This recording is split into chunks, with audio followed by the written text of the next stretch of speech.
my agent in Austin when I need deals done. She does them because I don't do Austin. But yeah, we'll see who tunes in. You guys, if you have any questions, obviously post that on there, and I'll be happy to get back in and answer. How about we do this, because everyone always has this question. Keep talking. Yeah. Let me show you guys. Everyone always wants to see this. The rest of the studio. So you guys there. The green wall. The big green wall. That's funny. A-Rock. Couches. Everybody wants to Look at show them the screen on the computer, because that's like what's actually, I guess, going to be in the background. There you go. Oh, no. You can see that. Why can I hear my voice? It's weird. Because I just. Oh. I'm going to do a little shit. Smart. Alright, good luck getting that thing back up there. Oh, was it here? No. It was just perfectly placed. And I completely screwed up. It's so pretty. But it kind of magnetized a little bit. It's just got to be perfect. On that lip. Well, I don't like the under chin. There we go. Hello. There, perfect. Nobody move. Alright guys, let's see. Again, if you guys have any questions, hey Jana, what's up? If you have any questions, drop them below. I'll be happy to answer when we're finished. So, you guys kind of saw a little tour of the studio. Thank you for that, Jason. You bet. Oh, of course. You know, the friends, there you go. Part of my problem is I'm sharing with the people I'm trying to buy furniture with for my Airbnbs. Yeah. So they keep popping up on my phone. Oh, that's When funny. I want to share stuff. I'm like, Did you get that message I sent you yesterday? It's like $1,000 for all that stuff. I only saw the one piece of. I thought it was just one thing. No, it was like love seat, couch, all the other stuff for like a $950, I think. Nice. Speaking of furniture, I'm going to go hang out at Nebraska Furniture Mart like next week or this weekend, I forget. There is a... What's Nebraska Furniture Mart? It's a giant furniture mart. Like, it's huge. It has its own boulevard, zip code in the Colony in Dallas. No kidding. Yeah, it's nuts. Washers, dryers, whatever you want. So why are you enduring that? I'm not. I've actually never been in there. Oh. But there is a thing called Fueled Up, which is an exotic car thing yeah. in the parking lot. Yeah, so nice. it'll be 6 a.m. like Cars and Coffee. Yeah, cars and coffee, yeah. Is it in the parking lot or is it on the side of the road? Parking lot, yeah. Okay. And we did bring some cars around. There's actually a road that they own that weaves around back to Legacy West. Nice. Oh, that's fun. Yeah, if you want to. All right, guys. I like the background. It's cool. I wish I had it on mine. All right, boys, I'm counting down from 5. This is the first segment, right? Okay. All right. I have no idea what's happening right now. We don't either. Okay. It's just, I have to need more coffee. Good evening, everyone. Hey, this is Robert and Jason, and this is Mr. Texas Real Estate. This is the Texas Real Estate Radio Network, and we're joined by our good friend, the Apartment Queen. And she'll be joining us for most of the show tonight, so we can pump her for some good information, and folks are going to be dialing in and asking some questions, so it should be a really good show. And I want to thank you for coming, Kayla, very much. Appreciate Thank you guys it. for having me. I Yeah, appreciate it. yeah. It was a lot of fun. Thanks for coming down. So, How was the Airbnb? It was nice. There you go, thank you. probably Yeah. needs to be cleaned at this point, right? Well, I'm not that bad. I did pick wash up- the sheets. I pick up my hair. I washed the sheets and the towels before you came back, There so I you go. just didn't hang them on the side. No, it was nice. That bed is super comfortable. I lay down and just lights out. Yeah. Now, you guys went to the winter formal last night, right? God, that's funny. Yes. How was that? I had a good time. It was good. It's just kind of like we've talked before. When you're networking, you kind of have to keep moving. Yes. You know. Yes. Yeah. And I lost you guys at some point. I went off somewhere. I'm like, I don't know where they went, but we'll hook back up. We at some come point. back and then leave, and and then I would like give somebody the eyes, like, oh, you want to go outside? Okay, Yeah, you were supposed to be my bodyguard. Yeah, that's Keep right. from that happening. I think you were okay, That was fun. except for that one incident, but I wouldn't have broke it up. One incident. Yeah, and nothing happened, but I don't think I would have been. I think that guy's still in bed. Yeah. Yeah. Oh right. Anyway, all right. So, we got a Project Z. I guess we're gonna work on with her today. Yes, project. So we have X and Y already, so we have Project Z. Project Z. And then we have Double A next after that. This is Project Z. This is stuff we can kind of talk about what we're doing, but until we have it under contract or the LOI submitted and all that stuff, we don't give all the way the details. Because we did that before and someone tried to sneak us. Yeah. Yeah. So, God. But you look at apartments. When you and I have been together before, we've talked about apartments and we've talked about syndication deals, and so we're looking at something. For sure, is a syndication, right? It's gonna be 506B. Or C, whatever you want. Yeah, well. Yeah, keep talking. Well, one of the things that we're trying to figure out. Bye. I'll get you coffee. Oh, Back. You guys want anything? I'm good. No, All right. I'm fine. Hey, what's up? So one of the things we talked about in those documents that we used to raise money, the PPMs, the addendums, all the package that we put together for our investors and. Well, the attorneys do it. Well, the attorneys do it, and they hope that most people should read them, right? But we know that most people don't because people aren't asking any, Yeah. and a lot of the questions that. But that's okay. But when you get into a C, it's Yeah. only accredited, and Yep. the guys on my deal right now that I'm raising for, they're mostly accredited because the minimum is 100K. So they're asking a lot of questions, which, I mean, I don't mind, Yeah. because for some of them it's our first deal together. Sure. They've been watching my stuff and talking to me, but this Right. one time they're like, all right, I'm doing it. Yep. But they just have a lot of questions. But that's okay, because that means they're kind of going to be in for life, because they have fully vetted me, you know? You know, that's a big part of it, and why we keep saying it's about relationships and building relationships all the time, and making sure that you continue to grow on those relationships. So yeah, it's 506C. So you use a third party. We use Verified Investor. If it wasn't accredited, yeah, or a Reg D 506C, we would have to, yeah, use a third party. When I do Reg D 506B, the buddy offering, no, it doesn't. It can be self-certified. So Yeah. they fill out a questionnaire. Oh God, 5 seconds? No, 5 minutes. Oh, 5 minutes. Cool. Sorry, our director is letting us know we have 5 minutes left. I'm new, so Hey, we're on Facebook. Check us out. Why don't you give them your Facebook information? yeah. Caitlin McMahon is my name. The Apartment Queen is my business Facebook page, There you go. or same thing on Instagram. Or email me admin@theapartmentqueen.com. Fantastic. Any questions coming through? No, just weird flirty kissy faces and That's stuff. nice. I'm like, okay. I get that all the time. Hey John, hi. So we're talking about just working with investors and raising money. We did a whole show yesterday on just investors in general and going through all the questions that they have and what the steps are and what makes a good deal. And we talked about I keep seeing the new tagline is 20. I saw it just this morning. 20.5% IRR targeted. And I'm like, what the hell does that mean to me? Mm-hmm. That just tells me that you're trying to make 20% on it. How much of that 20% do I actually get to make? Mm-hmm. And so I think sometimes that's a little deceptive when they're out there. And it has to be a D or a C that they're posting on Facebook for.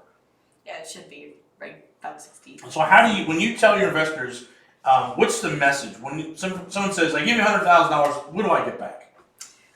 So when it's that pointed of a question, and I have one investor who's a surgeon, and he's very much like that. Yeah, he's sure. like, I don't want to hear all the quarterly and biannually and blah, blah, blah, blah. If I put in this much at sale, what do I get? I don't care about, because Right. you'll get, for our projects, we do previously cash flowing deals, so you get stuff quarterly and at refi and at sale. But they're like, just at sale. If I put this in, our past track record has been doubling the basis. So, meaning if you put $5 in, we're leaving with $10. So there's that gain of $5, if you will. So, And what's the projection over time on that? the projection on that one is around 100% on sale. So it's Time-wise? projected under 5 7, years. 5 years? Yeah. Yeah. So we say 3 to 5 years, but I just say under 5. I'm going to keep asking questions if you don't mind. So is that doubling of that also include the cash flow that they make per year? No. So it's on top, it's an equity He's just of... asking, if I put this much in at sale, what do I get? Because he's just like simple. He's like, Got it. duh. So hey, you put this money, $100,000 in, and get you $200,000 in 5 years. Does that mean he doesn't get the cash flow, or he still does. get? So it's a bonus. That's all extra. gravy. Yeah. Plus, like I said, when we refi cash out, it's also whatever percentage of ownership that Right. they have in the company or the asset, they get that percentage of return. So they could be looking at a 20% annualized return. Yeah. I'll find some wood to knock on the record. It's better, but yeah. Yeah. Well, the But it's all 20%. projected. So 20% is the magic number. Remember, the FTC says anything over 20%, you have to have a track record of producing 20% before you can talk to about 20%. Right. Yeah, so ours are like 10%. I just say double digits because that's really what we target when we buy We stuff. say it all the time. Yeah. So, yeah. Good. Do you have a phone number that they can reach at? No. Okay. You know what? I don't know who's watching. Let's just email me. Not your number. Like, so what's the best? I don't. I have my Google Voice number memorized. I don't know. There you go. That's funny. Yeah, you can email me, Kaylee, or admin at theapartmentqueen.com. Excellent. So you're in town not just for the winter formal and to do the show, but we're also going to go look at some projects, and we'll talk about what you look at and what we look at. What's the difference? Where we're going to find some common ground. We come back here in the next segment. So guys, I want you all to stick around. If you need anything from us, remember it's Mr. Texas Real Estate. It's mrtxre.com, or you can text us at 281-401-9008. Anything you're looking for. If you want more information from Kaylee, just text Apartment Queen, APT Queen, and we'll make sure that we can connect you there. And then if you're looking about our mastermind or you want to do some investing, we're going to start doing some very small investor parties. We'll talk about that too. Yeah, I do checks parties. Yeah, we just want to do some small parties, not these really big chicken wing and beer parties. So, that's what we'll be working on. So we'll be back here in just a few minutes. So hang tight, guys. Again, this is Robert, Jason, and our guest Kaylee today, the Apartment Queen. And this is the Texas Real Estate Radio Network, 281-401-9008. Good timing. It's like 3, 2, 1. Yeah. Yeah, so how we do it is, now we're still live, but we're only Yeah, me recording in the 9-minute segments. Okay. So we do 4 That's of really those. smart. It's Because people can only pay attention for so long. Mm-hmm. well, the Like reason on we do it is Propelio, 'cause we did an hour. I was like, this is too long. yeah, it's Like, way too damn long. We do it in 9-minute segments, and they go on the air in 9-minute segments, and they also become 9-minute podcasts. cool. Yeah. Just real quick little chunks to. Yeah, that's smart. Kaylee, can you stand right there in that corner? I just want to see. And Rob, can you stand back Yes, in that yes, corner? yes, yes, yes. Just I'm on a kinda leash curious. right now. You're fine. Oh shit, we got a lot more space, huh? Hey guys, so this is what it looks like behind the scenes in a green room. Isn't that cool? Christy, what's up, dude? Start buying apartments. Yoshito, what's up? Guys, ask some questions if you seriously have questions. There's like 12 of y'all on here right now, so that means there's going to be over 500 people looking at the end of this. So I'd like to answer some questions because I'm sure that you're not the only one that has it. So please drop some stuff below. Give me some work. We're ready to go when you are. Alright, ready? Mhm. Going live in 3, 2, 1. Hey, welcome back, everyone. This is Robert, and then we're with the Texas Real Estate Radio Network. We have the Apartment Queen in here, so we're going to keep asking some questions and getting squeezing as much information out. We don't do fluff around here, so we really want some real information. So let's talk about the differences, maybe, that when you look at apartments and the way I would look at an apartment. I want the one that is about 10% occupied with collapsed roofs falling down, right? That's the one I want. A real shithole. Yes, I want it. So we're going to go back and, well, I don't know if we had to bleep that. Remember on the radio. Okay. We have to earmark that one. Earmark that one. We're gonna have to bleep that before it goes on public radio. I don't know. We know who we're owned by. So, but I want that one that's falling down. Yeah. That's for me because I think that's tremendous add value. I'm an add value guy, not in, hey, I'm going to make a laundromat. I mean, I'm an add value like, hey, I'm going to take all this stuff and make it look beautiful. Yeah. You're working typically with already cash flowing assets. Yeah. Yeah. I like non-recourse Fannie Freddie debt. Oh, look at that. Someone from Leonard is calling me. I don't know who that is. It looks like a Sherman number, but yeah, previously cash flowing properties. So Fannie Freddie debt, they require a minimum of 80% occupancy to do a non-recourse loan. And I found that when I needed guarantors to do a deal for their net worth, they were willing to do it because, again, it goes back to the bank if there's an issue. Also, when we have passives that are involved in the deal, same thing. They feel more comfortable if it's a non-recourse loan. Yeah, for sure. Yeah. Yeah. So for those of the people who don't know, what's a non-recourse loan?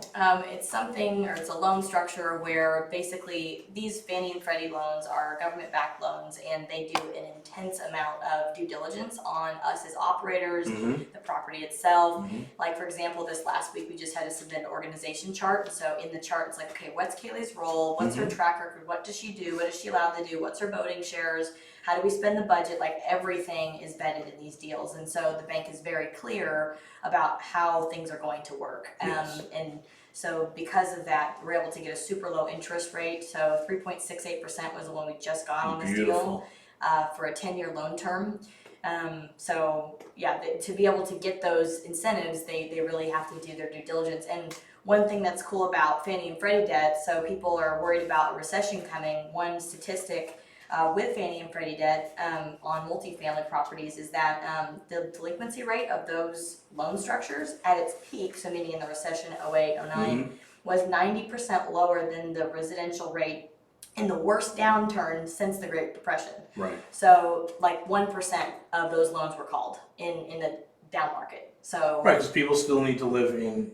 well, So the because problem- they underwrote them so well. Yeah, They know right, the big spread that's the between issue. keeping the lights on, paying the debt service, and what it actually cash flows just when we buy it, and we're adjusting it to where the rents are increasing every month. So there's even bigger of a spread moving forward. The guys who got killed, who owned apartments, were law folks without the non-recourse, who had just a 5-year balloon, Yeah.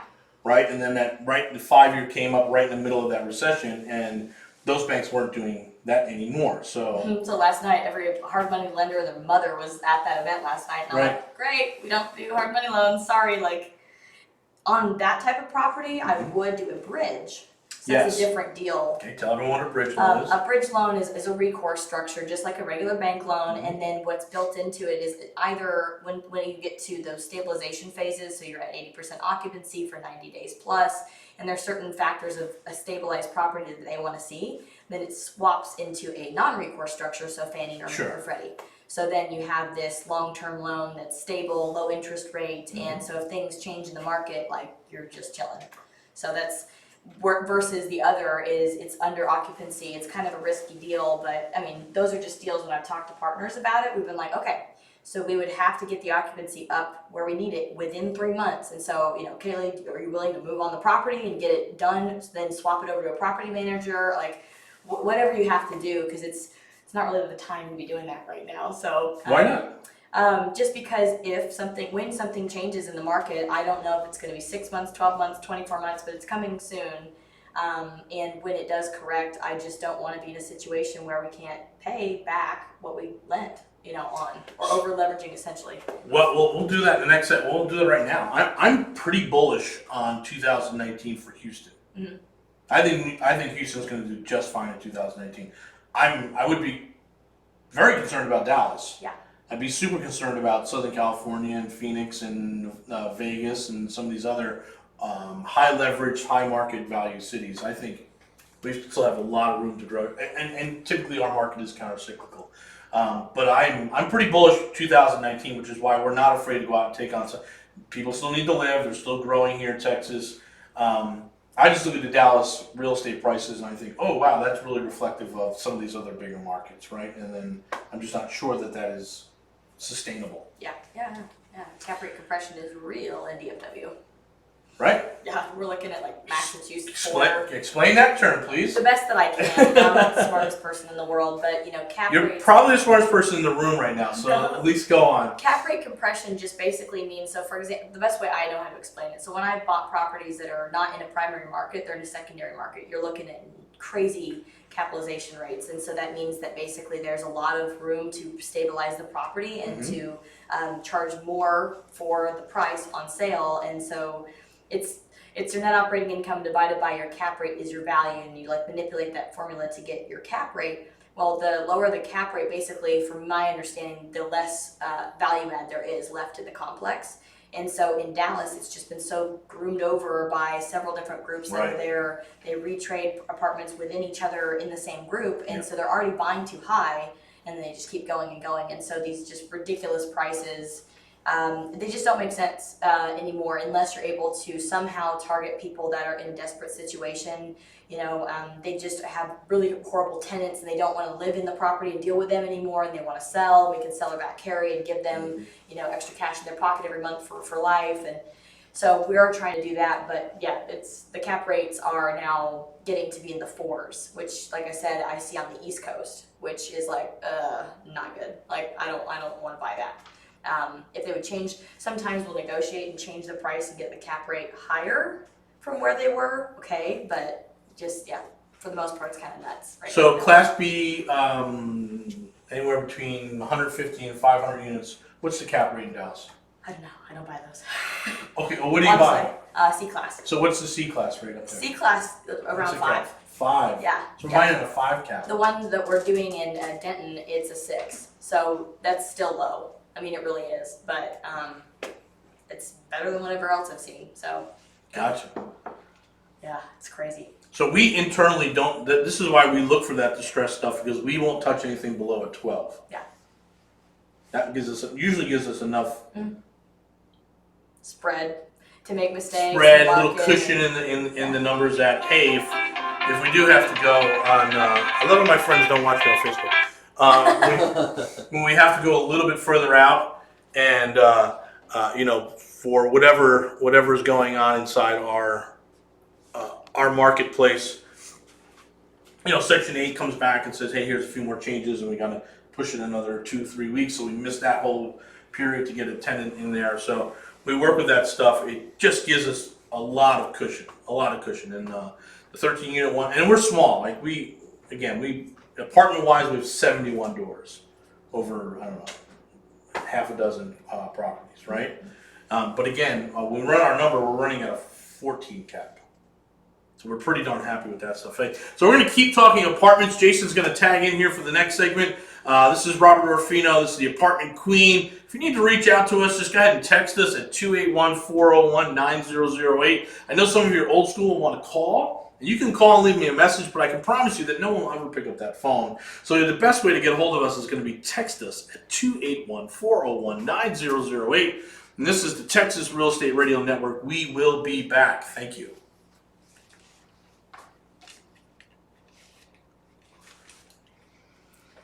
All right, bring Jason in. Anything? Come on, guys. I want to add value. Help me. We're all three of us are going to come back after he does 2 you. We're going to talk about. Did you see his post on the abundance mentality? Did I? He posted something. We'll go through the abundance mentality if you don't mind. Sure. We were talking about that last night. The secret and yes. Rich Dad Poor We're Dad. going to go through all of that. Cash flow quadrant. At first, I thought it was the dumbest thing ever. So I've changed my mindset for sure. Yeah, guys, if you could do me a favor and ask some questions, that would be awesome, because we are, like I said, or we said, we're covering apartments today, and we're actually going to be leaving after this to Pasadena, Texas, to go check out a 250 unit together. So going big. Go big or go home. And so next section, we're going to talk about abundance mentality. But if you guys have any questions, there's something else too that hopefully I'll get a chance to talk. This is not my show, so I obviously let them carry the conversation. But all of my passive investors or people that are interested in investing in apartments, they are like, where do I get started? Where do I get information? Because really what happens is when you have a good foundation of information, then when you're looking at other people's deals or when you're looking to do your own deal, you kind of know how to give it a thumbs up, thumbs down, or at least a starting point. You don't want to go into something and just throw money at it or be clueless. So this book, it's probably backwards, but it's called The Perfect Investment by Paul Moore. It's a really good book for people that are just like, why? Why single family? Why apartments? Why? And it juxtaposes like a single family, apartments, condos, whatever. If you want to create generational wealth, this will walk you through where, how, and why from a 30,000 foot view. So it's something that I recommend to everybody. And my buddy who's a passive in 5,500 units, he was the one, Charles, that was like, you need to tell people to read this book. He was like, that's what got my mind to change. So he retired off of just passively investing, It's hard to screw up real estate. Buy and hold. It really is. It's painfully hard to screw it up. Unlike stocks and bonds and all this stuff. A-Rock, we ready to go for the next segment? Yeah, I'll catch you in. The one thing that, I think is a no-brainer between like stocks and bonds and real estate is, okay, so you have gains that you make from those other vehicles. Mm-hmm. How do you defend yourself from having to pay taxes on that? Like, you can defer in real estate, and you can't on the other. Yeah. Oh, yeah. So I'm like, okay, yeah, sure. Actually, you know what? You actually can 1031, Mm-hmm. but it's not. It's a little bit different. 1031 exchange works outside of real estate. So. Okay. Ready? Yeah. Go ahead. Fire it up. 3, 2, 1. Welcome, folks. It's Jason Bible here, Texas Real Estate Radio Network. I'm here with Kaylee, the apartment queen. So we have the mastermind. It's all caps, the, and then mastermind. So the THE should be all caps for you. Okay. Maybe next business cards. Yeah. I'm almost out. Almost. Yeah. That's And next time you're down here, I'm totally getting you that sash and the tiara. Yeah. So why don't you and I have been friends for a while, and I always forget your story. So how did you end up in real estate and then ultimately multifamily? Getting into real estate was an accident, honestly. I thought it was, everybody does it, and it's stupid, and it's ultra salesy and whatnot. So I had started my own personal concierge business, and long story short, a friend of mine gave me the idea, okay, your company is a great idea, but you're a sole proprietor, you're one person that's doing everything, and you're great at it, but to scale that business, you need to scale. So you need systems and people and marketing and advertising and all these things to be able to do that, or you're going to wear yourself thin in like a year, or 2 years maybe. So I go, okay, great. And he goes, so think about this. If you get a real estate license or you get involved in real estate, you can make a chunk of cash and use that to grow the other business. And what was cool was that, the business was about helping people organize their lives and their homes and getting everything systematized so that it was easy and it just worked. Your bills are being auto paid, the dog poop picker upper's coming, your vacations, I take care of that, all this stuff. And so some of it was packing and moving and coordinating all that, having their lights turned on at the new house, organizing closets, garages, whatever. We'd send in different people to do those jobs specifically. But I realized, this is something I could partner with real estate. You sell a home that's, it's a luxury, over $550 or whatever. And then, okay, for free, we'll add in 2 hours of service from someone to come in and organize your closet, or they'll deal with coordinating your move or whatever. So that made sense to me. But so then I got my license in about a month and a half, and kind of was a little bit scared of the legal aspect, because they scare the crap out of you when you're in real estate. The 180 hours you have to take before your exams. I'm convinced the licensing side of the real estate business is specifically designed in order for you to maintain your license. Right. I don't know if it really does teach you how to be a real estate investor, right? Or how to be a real estate agent. Not even an agent. Here's how to run a comp. They don't even teach you that. And no, nothing. Literally, it's literally how to. The course title should be "How to Not Get Your Broker Sued." That is, you are absolutely right. That is at least my impression of how that whole. So then, when you get licensed, you're like, now what? And so you pretty much have to go find someone in whatever you think you want to do, and they essentially are nice enough to become your mentor, but essentially your broker too, because they'll usually have the license. And long story short, so I started with a smaller mindset and had to change that, where I was like, okay, so I realized how much investing is available in real estate, and I had no idea before getting into it, because I started going to Propelio and saw people, doing notes and assignments and wholesaling and apartments and whatever, all kinds of stuff, flips, and thought to myself, I want to do something, and I want to create a chunk of cash, and I want to use that to somehow put into something that continuously pumps out cash every month, because my goal is to have all this passive income and be able to say, oh, it's Monday, I'm going to go somewhere, like I can, that's really the goal. So it was the first thing I did besides being an agent. So I started in apartments on the leasing side, and then as an agent in Texas, you're an apartment locator. So you have to have a license in Texas to locate for apartments.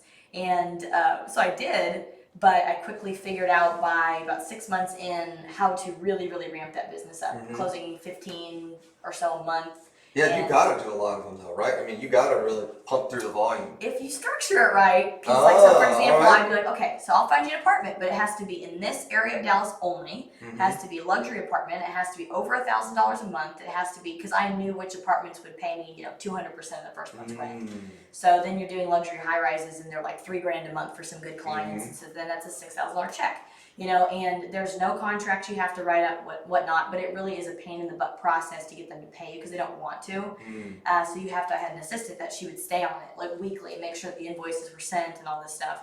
So then I started selling houses, realizing that honestly it's like the same amount of effort. I know legal contracts seem scary, but if you have a template, like you have a broker you can trust and ask questions, and they don't make you feel bad for asking questions, Okay, just write up some contracts. Well, you do have E&O insurance, so it's like, Well, they did. The broker at the time, because at the time I was an agent. yeah. But then, so doing that, then I was like, I'm gonna make that chunk of cash. How am I gonna do it? I have a license, so let's start not only selling homes and putting that aside, but let's flip a house. Let's see how this goes. Because everybody's like, oh yeah, flipping. I hated it. Freaking hated it.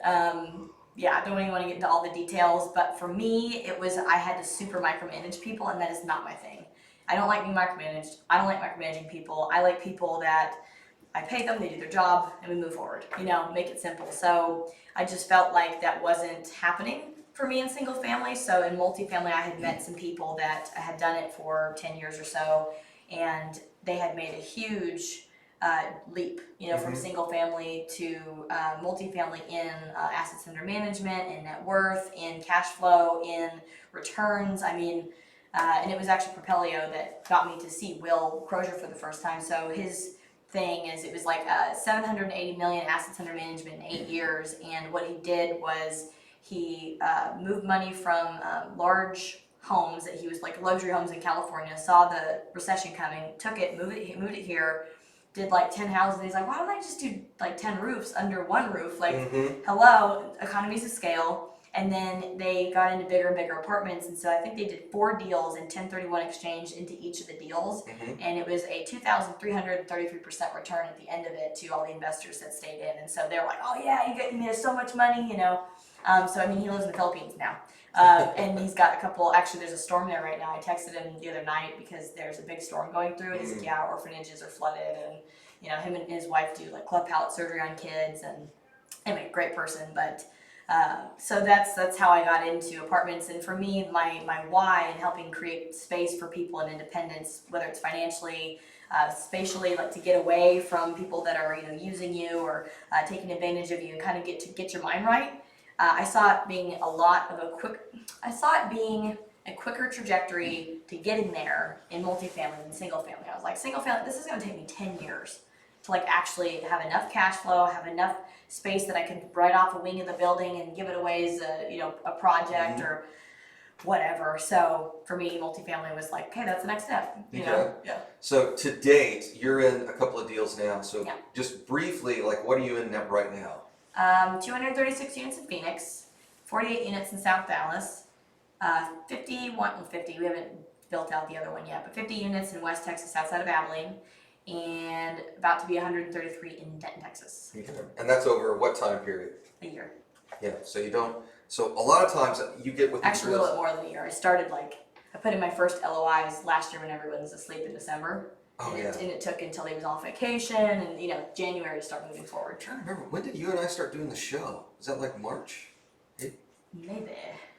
February, March? Yeah, it was a very stressful time for me.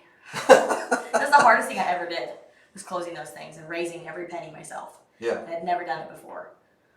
Ugh, thank God my mentor believed in me. He was like, print yourself off a certificate that says, Kaylee, congratulations for closing on Lantana and Quail Run apartments, and put it on your calendar. And I did. That's fun. Visualize it. There you go. So if you guys want more information from us, you can send us a text at 281-401-9008. You can send Kaylee email admin at theapartmentqueen.com. Yeah. Jason at mrtx.com, and we will see you guys in the next segment. That works. All right. It's funny. My banker's like, try to say like, he listens to my other radio show. He's like, try to say cool less. Oh. Try to say, what else did he say? Because he's like, think about the group of people that you have had the best experience with them investing in your deals. They're probably like 45 to 65. They're either pre-retirement, post-retirement. They have IRAs and savings from old jobs, but they want to know that you're taking care of their money, and they do like know that from your track record. But at the same time, just be professional. Don't be a millennial. I'm like, I know. Anything? Part of being Neil, the best. If you've ever raised capital, you don't fully understand how impressive that is. Thank you, Sarah. Seriously. Look at there. I appreciate that. Yeah, I like that stupid deal. Those deals fell out 3 times. I had my guarantor leave he didn't have the credit score for it. He left, had to find another one. She freaked out, couldn't negotiate. She left. I brought her back in. She negotiated, and then like I was like, look, I'll give you 60% of the shares. I don't care. Like, I just need to do it. So yeah, boss babe. Thanks, Sarah. I appreciate it. Yeah, definitely. It's an interesting thing to explain to people that when you're in a raise phase, that's what I'm doing. You know, if there's. I was kind of surprised you came down here because I know you're in the middle of a race. I was right now. on calls the whole way. Oh, I figured you were. Yeah, and literally this morning there were 2 wires that came in, and so I'm like, I can get on the phone with people. Now Friday I do have like some in-person meetings, or at a lunch, like breakfast, lunch, dinner, all Yeah. But yeah, so I have to be there in person because I just do. Are we supposed to do another one, or what are we doing here, Rob? I think so. I think it's one more. One more? Okay. Yeah. Hey Mark Kimball, what's it? I want to say it was 2 segments with Okay. 2 segments with you, 2 segments with Robert. Gotcha. 2 segments And we got a with new lead this morning for 2 buyers, so I'll give Monica those guys. Yeah. Okay, perfect. Closed on 2 houses yesterday. All right, ready? All right, let's talk about, since we're talking about raising money, let's talk about capital Yeah. and how to raise money. Let's All tell those, you can tell those war stories. And going live in 3, 2, 1. Welcome back, Jason Bible here, Texas Real Estate Radio Network, and I'm here with Kaylee, the apartment queen. And we were talking about raising money for real estate deals. And you were kind of telling some war stories there during the break of raising money. My And first deal. yeah, and I think people have this idea like, oh, if the numbers work, the money will come. And I'm like, that's not really how it works, right? Because you still have to deal with people. Yeah. And people are not exactly logical in some cases. Yeah, it's and I have to be understanding too, and they have to be understanding too. Like I've dealt with someone before that was just insanely difficult, like made it so hard for me. Like I was telling you, you know, filled out all the documents on those deals and had everything set up with a trust company to move self-directed IRA. And last minute decided, no, I'm not going to do that anymore. I'm going to change it to a trust. So now I'm going to go find a trustee. And now this trustee is who you need to talk to. I couldn't get a hold of him. Finally did, because I'm just like, you know, super on it and I follow up like crazy. And then once we talked and figured that out, then the wire didn't happen. Then it was, oh, I'm going to do it ACH. I'm like, do you realize that takes like 3 to 5 days, right? And then it's not going to happen on the weekend. And he's like, kind of like, I don't care, you know? And then it wasn't even the full amount that got wired in. He's like, I'm gonna do. It came in at half. I was like, are you kidding me? So Right now, that's not what you signed. Like So how many folks did you have on that deal? 7.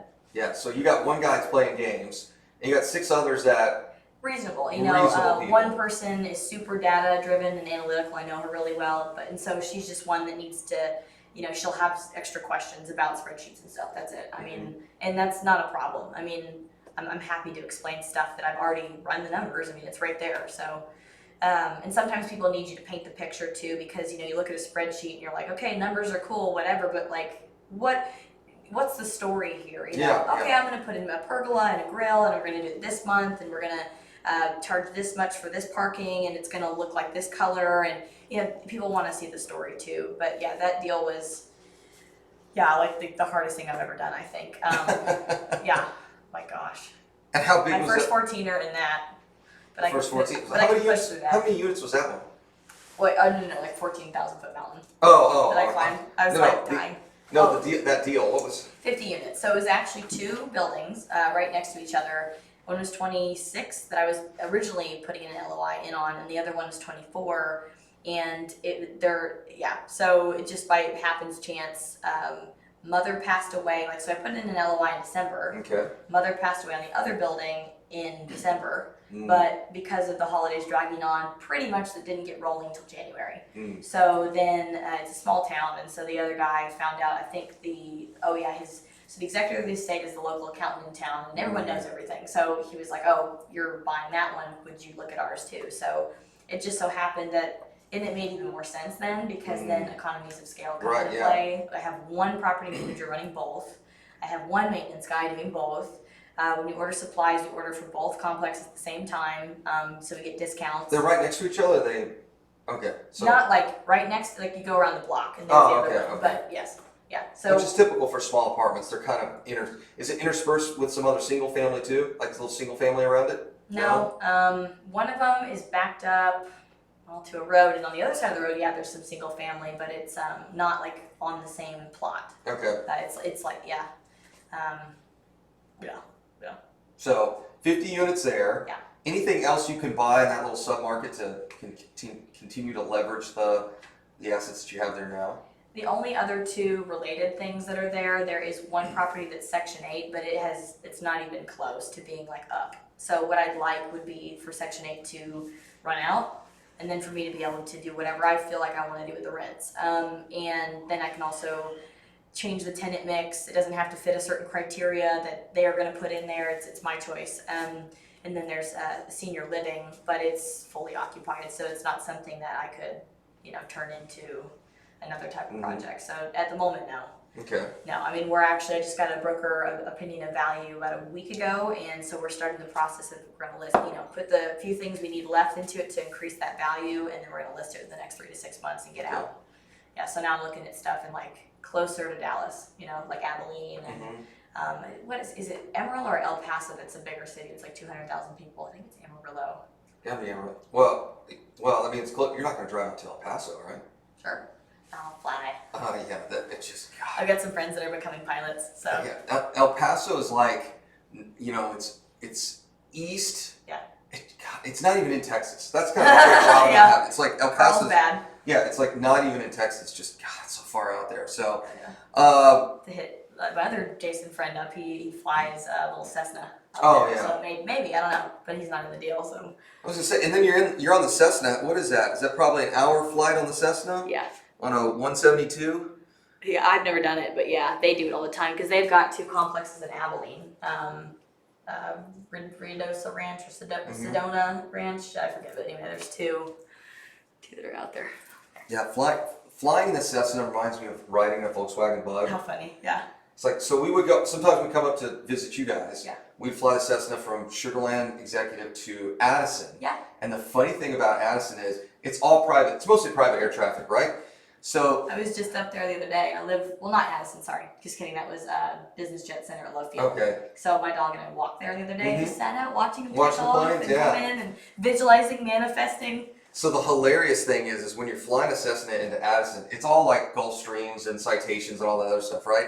And Lear jets. yeah, Lears and all that. And here comes the little Cessna, like 80 miles an hour, right? And you're coming down and landing, and all those guys in the jets are like, come on, just land that piece of junk so we can get all of our jets in. So That's funny. It's hilarious. And then when you take it off, it's the same thing. Like, here comes this little Cessna. It's so slow, and you finally get up in the air, and the guys are like, oh, thank God, now we can actually land and take off. So My grandpa used to fly one of those for his old boss in Oregon. Yeah, so they put us on that once. I remember it was Thanksgiving, and we went. It was like, how many people? 4 people could fit on? yeah, 4, yeah. On a one. So I had to sit like in the luggage. They put me on the bags, and I was like a little kid. Yeah. They're fun little planes. But in any case, so let's go back to raising money. So you do the first 50 unit, and that experience you had. That was on your first deal, right? Where it was a little bumpy. You had that one investor. It's kind of a mess. Yeah, that was that side, and the other side of it was the deal fell apart almost 3 times. And so like I said, it was the most stressful thing. But my mentor, he sat me down before I even engaged in the LOI and all this because he knows it's hard. And he's like, well, you do whatever it takes to take this down. And I'm like, yes. Because like I mean what I say, I really do. So it's like, if you gotta take a HELOC out on your house, if you have to, I'm like, yeah, okay.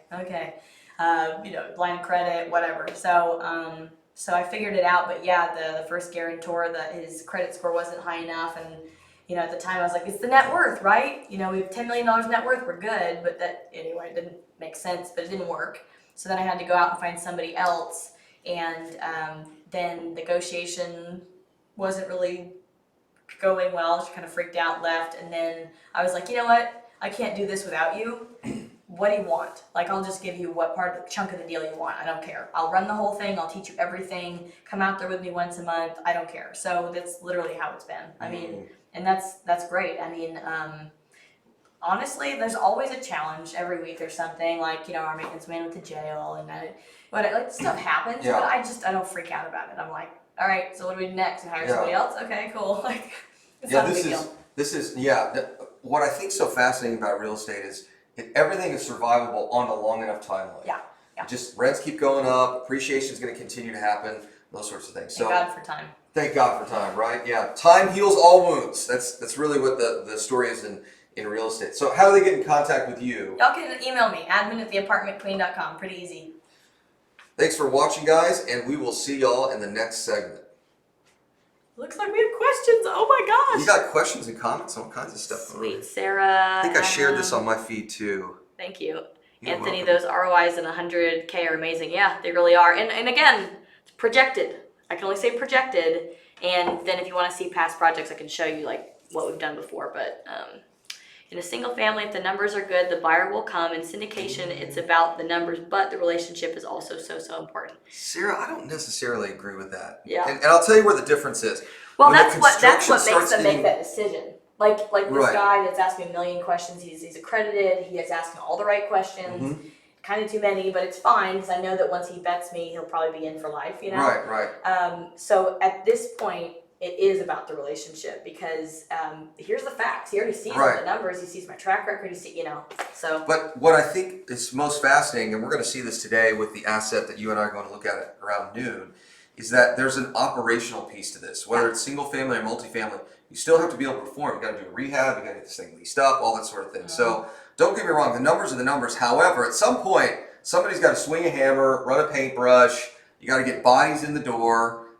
And so it's not necessarily 100% all about the numbers because somebody, like I said, has to operate this Well, thing. yeah, that's one thing. I was just at Old Capitol this week, and they're like, "What is the number one thing?" And what's his name, Boyan Radin with Graysteel. He's been in the business forever, and that's what he said. First thing is he's like, the operators are the number one thing that I would look at when you're looking at a deal. And because an operator, they can get creative and they can put in vending machines and soap machines and I have we do our own energy now, and so we get money back to the LLC. There's creative ways to do all kinds of stuff, but someone that really digs in and cares, that's a good operator that will do whatever it takes. That's a really good point. So how many, well, we ought to save this for another segment in the future, but we'll talk about at some point folks who next just, segment? I don't know, probably not, no, we're not gonna have time for another segment. Okay. But in any We have case, to work.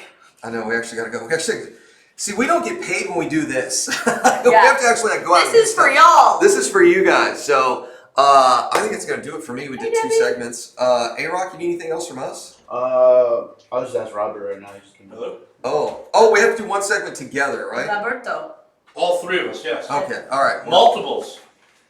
Multiples. How much time do you have? Oh God. We have like 5 20 minutes. There was a dentist I used to work with that's We have also 20 how much time you got? 5 minutes. Okay. 5 minutes, okay. All right, ready when you are, A-Rock. Put those headphones on, brother. I can't do this without you. Oh, that was nice. Cut that one. Oh, I turned it off. Anthony, Yeah, thank like- you for the information. Well done. Thank you, Anthony. So this guy, you let me know. I've been trying to not say so much. I've been trying to, make it more What? professional. Yeah, So give me some Yeah. feedback later, please. Don't worry about it. No big deal. Alright, ready? Ain't no thing. Ooh, we're going to talk about abundance mentality? Abundance. Yeah. mentality. Abundance. Yeah, we're gonna do 2 segments. We'll do abundance. Oh, jeez. Okay. This is where you're going to excoriate me on We're gonna upgrading. go into it. Yeah. Alright, ready? Because I Yes. can guarantee you I'm the exact opposite of both of you. After that nasty... I'm looking at you. Alright, ready? Feedback 3, here. 2, That's fine. We got 1. All right, welcome back, everyone. This is Robert and Jason with the Apartment Queen. the apartment queen. So I want to talk to you about abundance mentality and how this sort of gets messed up for just, I suck at what I do, so I have the abundance mentality. That's right. Right? And I think that was Jason wrote Jason got around the in-laws and maybe had a few too many over the holiday and just sort of went off on this abundance mentality. I handed it to my wife and I said, read this first. And she read it. She goes, this is really good. Yeah. But this is going to be rough when it goes out. I said, okay. Right. Well, we live in a world. The problem is, and this is my contention for the business that we're in. There are real estate investors. There are people who write a check. We want to meet as many of those as possible. There's real estate investing. That's us. We put the deals together. We do the flips. We get all the legal stuff going, and we make money at the end of it. And then there's real estate investing education, which has nothing to do with the other two. Right. But that whole real estate investing education world is full of the abundance mentality. Yes. So the abundance mentality is there's unlimited amount of success for people out there, and there's all this, sky's the limit and all that stuff. And I will tell you, it hit me this past couple of weeks where I'm like, that's not true. Not only is that not true, but the only place I've ever heard that are in the seminars. Yes, of course. Because, and here's the reality. Is there a massive amount of wealth out there and we're creating a lot of wealth, right? Oh my God, yeah. There's money needs a home. Money needs a home, yeah. right? Are there plenty of deals out there for people like us? You are absolutely right. Yeah. However, the reality is that they all get distilled down to one critical variable, and that is time. Mm. And so that's the one thing there is no abundance of, is time. Mm. Whether you're hiring people, you're outsourcing, all that nonsense, at the end of the day, time is the most critical variable. So based off your resources, time being one of those, the most important piece, what kind of wealth, what kind of life can you actually create?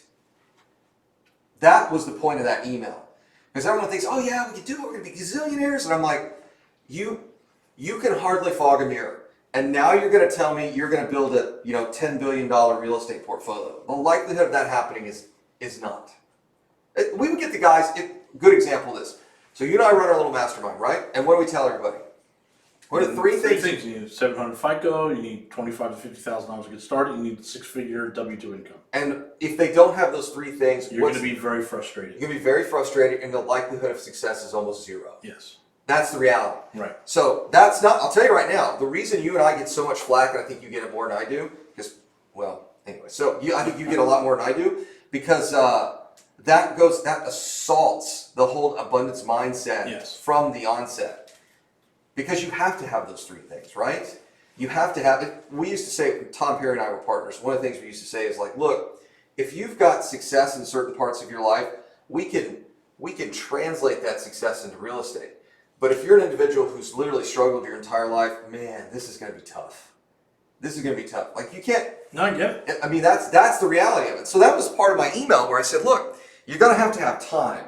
And depending on where your station is in life right now, the likelihood that you'll be able to jump that gap is probably pretty small. Yeah, it's difficult. I hate to think like that, but there is a level of entry, yeah, for sure. Like even mine, I spent everything I had buying those first 2 apartments because I wanted everyone to see on those deals that I had skin in the game.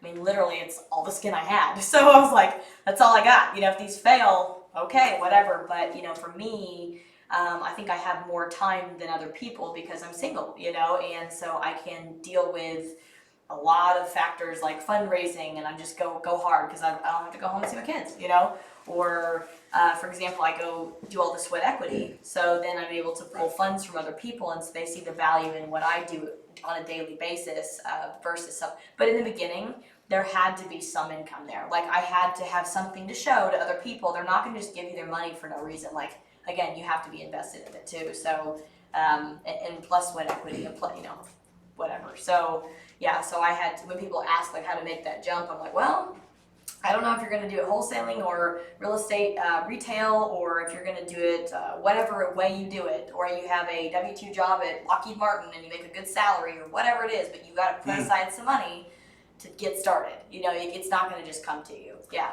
We had a really interesting question at one of our seminars one weekend. From the VIP, there's a guy sitting right here, there's 50 people in the room, and he says, Jason, how do I make $10,000 in real estate in the next 30 days? I said, you go get another job. Right. Like, don't get me wrong, wholesaling, all that's fine, but the reality is those are actual businesses. And yeah, can you flip a contract here or there? Sure. But the reality of being successful, actually the one of the things we're having a conversation with right now, I got 50 people in a wholesale group. 47. 7 responded, said there's only 7 people responded, said they're still doing wholesaling after 5 months. Yeah. And of the 7, 2 of them were like, I'm not counting you. Yeah, I'm not, yeah. Right, you're a sales guy for something else, right? Yeah, so 5 out of 47 Yeah. in less than 6 months. 10%. It's about right. Yeah, it's about 10%, the number, right? Yeah. That are in it. Now, whether they're successful or not, but they're still in it, right? That's the 10%. That's right. And that So number's holding true. we followed up with a bunch of folks that came to a couple of our events, and we found out 80% of them were gone in 6 months. Yeah. It's just the reality is that if you don't have the skill set, you don't have the resources you need to be successful, the likelihood you're going to be successful in this business is almost zero. Yeah, and one of my biggest resources is something that So I'm a manifester. I'm somebody that, if you look at my culture index personality profile, I'm somebody Whoa! What are we doing here? Wow! like I'm low detail, but I am like high level visionary, high level. So I'm the person that like sees what's gonna happen, you know. So I have to live my life that way. What was the description again? What was that? The test? Yeah. Culture index. Culture index. Yeah. So it measures. Who put that out? Culture index, the company. So it's all DISC, right? No. DISC is like here, and there's predictive index. And there's Oh, culture index. oh, And culture index is expensive. You can hire and fire against it 90%. It's like spot on. It's crazy. I'll tell all my people, this is going to happen with this person, and they don't listen, and it happens. I'm like, well, I'm not putting my money. You can go for it, but you know, it's great. But yeah, so Culture index. I'm someone that does have that big view. Sure. But I also have the sweat equity or the grit, if you will, to back it up. Like you can't dream and blah blah blah all day long. You have to be the one to bite in, you know, and get it done, you know. And I'm like, I'm the one that's gonna get it done, you know. You guys can go on vacation, I'm not, you know. So Says somebody you who can texted dream me big, from- but you gotta follow it up. Says somebody who's texted me from the Euro vacation for 3 weeks. I'm like, where are you? Who's working here? Not me. Yeah, but that changed my whole perspective. Like even, like came back, I'm like, everything in life is about people. Everything. Like I have to 1000%. learn how to slow myself down because I'm so goal oriented and I live so far in the future sometimes. I need to enjoy the present and now and the people that have been there for me, and there are very few of them, there's like 3, but they love me unconditionally no matter what and pour my energy into those people and everything else will just come. It will, you know. It will. We're gonna continue this after the break. Abundance mindset. But yeah, I am kind of the opposite of him because that's how I got through it. I think it's a mantra. I'm not sure it's a reality, right? Like I can think about one hand clapping all day long, right? Yeah. But it's, you know, I'm not actually clapping with one hand. So the mantra of the abundance mentality, I think, is really important. We'll expand on that a little bit more when we come back. But I think we're filled with an industry that will absolutely push this stuff to the on stage, and it will do good for some and fool others and push others away. I think, and we'll talk about this in the next segment. Yep. I don't think it's abundance mindset. I think it's outcome independence, which is a completely different thing. So, if you guys want to get in contact with us, 281-401-9008. Very good. At least I got the number right. All right, we'll see you guys in the next segment. Yeah, those conferences are just some like there's one I like, and I'm gonna go revisit it again this year. But the others are just, I mean, this one I went to in Denver. I mean, I made some good relationships there, good because I'm good at that. But and then reconfirmed some other relationships, like the guys I did the deal in Phoenix with. They were all there, so we all hung out like. They're really cool guys.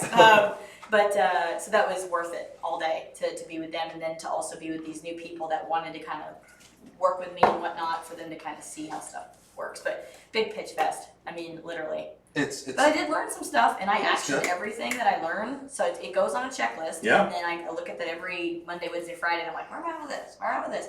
And then Slack channels, put that in there, and see, look, I can believe myself. put that shiitake mushrooms in there. Put that. You were not recording.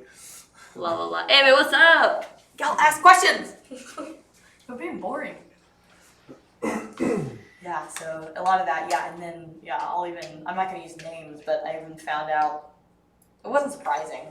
What'd you find out? Just the people that are up there talking. I'm like, what's your REO?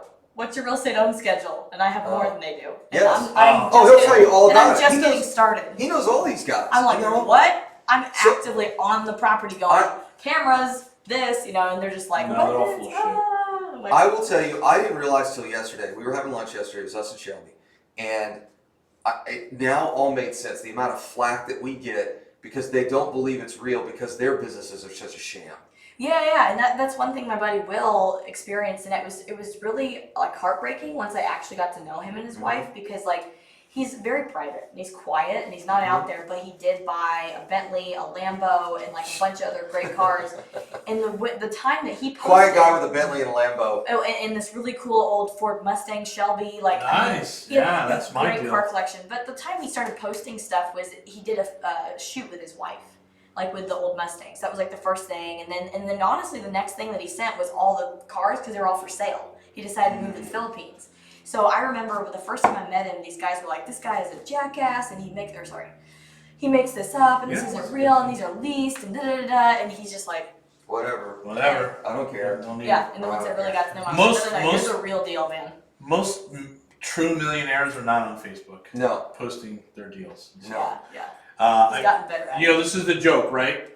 It's bowlers, professional tennis players, and real estate investors feel the need to show their check Oh.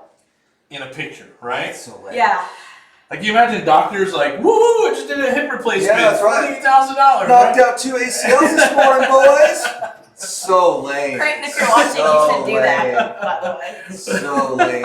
He's an anesthesiologist, and people are just asleep all the time. Right. Yeah. Put Like, 42 you know, out today. Yeah. Woo. Yeah. Got pictures with my homies. Yeah, that's what I'm saying. Just taking They selfies. like, hell's bells, like in surgery. Yeah, They yeah. always do that. Yeah. Yeah, you gotta play the music because those guys are standing up the whole time. You gotta- We're ready when you are. All right.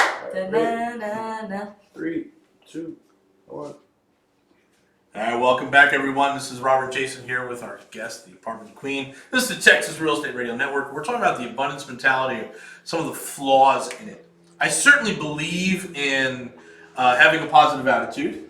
So I don't, and I want the best, always think about the best outcomes and prepare for the worst, that type of thing. Yeah. But I think what happens is, again, in our world, we are inundated by people who are showing all the fake success, right? Which then makes us feel like we're somehow deficient because we haven't achieved that That's yet, right. right? Hey, I was in that class with that guy. Now he's on stage talking about Airbnb. Why aren't I doing that? Yeah. Well, why am I such a failure? What happened? I better get the abundance mentality. No, dude. That dude up there is Probably broke. marketing. Yeah. Right? Let's just all call them what they are. They're marketing. Right. And I think we get sometimes confused with that, and then we get wrapped up in that and thinking that, hey, I need to have this abundance mentality because I need a better. Right? And that's really not what it's about. And if you just be positive and continue, I mean, I think the three secrets to success are be positive, right? Have a lifelong relationship with learning, always learn, and just don't stop. And treat other people how you want to be treated. That's the golden rule, right? Every day. Yep. It's discipline. You have to be Number one disciplined. word, yeah, for all this is discipline. And Yep. so I love the term outcome independence because it's I'm going to continue to do this. Now, don't get me wrong, you need to track your metrics and all that other stuff. However, I do know if I do this long enough, this is a classic Jim Rohn thing, a ratio will appear. Yes. And at some point, I'm going to win here. One of my favorite shows right now is Billions. I just absolutely love it. Like I'm totally Can I gonna go watch on a real quick side it. tangent? Yeah, go ahead. The guy who that's based off of Yeah. is Steve Cohen, Mm-hmm. is going to buy the New York Mets. Oh, I didn't so know that. happy. Oh my God. Oh, it's gonna be good. We can finally buy some. I was like, oh, there's only like three things that outside of real estate that really, Matter. it's New York Giants, Mets, and then, Disney World. Disney, yeah, Disney World. Disney. That's it. Which I guess we'll do the mastermind at some point over at Disney. We'll do I mean, it we're at Disney. gonna be Yeah, there. absolutely. Yeah. So outcome independence, we're marching towards this one particular goal here, right? Mhm. And one of the things that they say in Billions, if you guys have watched the show, there's a character in there that's running for office. He runs for a couple of different offices. It's a whole convoluted deal. But in any case, there's a point at which his father tells him, like, look, just be the last man standing. Yep. And how much of this stuff where you've endured over and over, like just keep getting the beatings, but at least you're the one that's still standing up, and you look around and you go, all right, this is going to work out, right? And I don't think people put enough stock in that. I think that's almost more important than a lot of these other things. And it's not abundance mindset. It's not, rah, run to the back of the room. It's like just be the last guy standing when those deals are coming in. I think that's part of our problem in our industry with this, the whole, Yeah.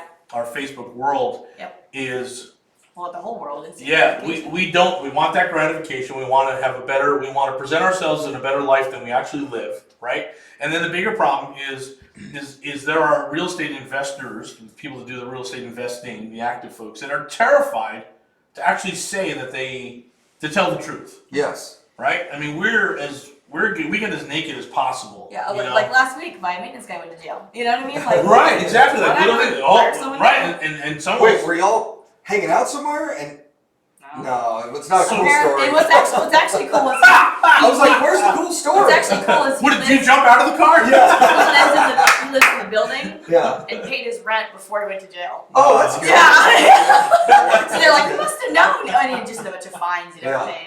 She was the one that didn't get caught. That's why Yeah, she feared jumped this out. She hopped the fence. When I sent her a text, she was like, "Oh yeah, I'm totally coming down to Houston." Like, "Oh, what I'm like, why are you here? I have somewhere to leave. Like I I gotta leave for a little while. It's getting a little hot in Dallas. yeah. Oh my god. And then what I think happens is because a lot of people in our world don't tell the truth, That's right. right? Is there's a lot of investors, grandma and grandpa, who got their retirement money, who would then become skittish, right? It's Yes. like, whoa, what's really going on? Yeah.